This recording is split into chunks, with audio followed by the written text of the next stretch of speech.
think so. Yeah. Oh, listen to this. Bienvenue, c'est Métropolis.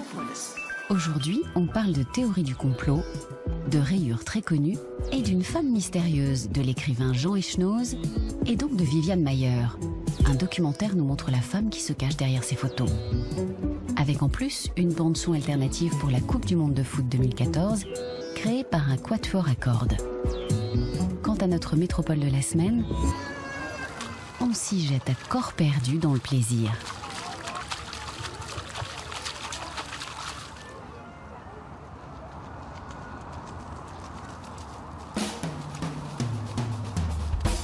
Ce sont des soucis beaucoup plus concrets qui ont inspiré des initiatives du genre pour un ciel propre. Tout tourne autour des chemtrails. C'est ce qui se fait de plus consensuel comme théorie du complot.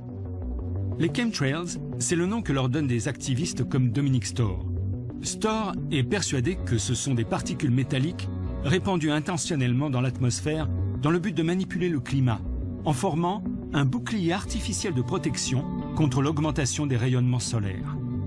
Et comme pour toutes les théories du complot, ce sont des pouvoirs obscurs qui tireraient les ficelles.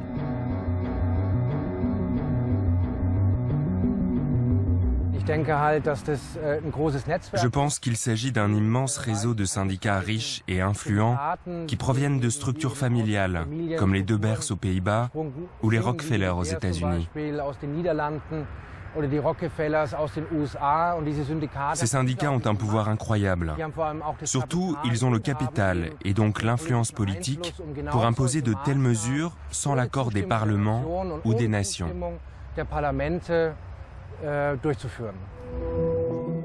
Le concept des chemtrails a convaincu Peter Frühwald.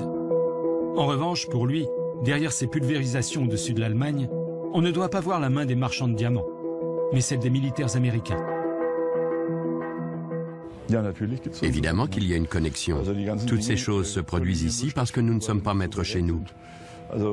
Par exemple, les chemtrails sont utilisés dans le cadre d'un projet militaire américain, le projet HARP.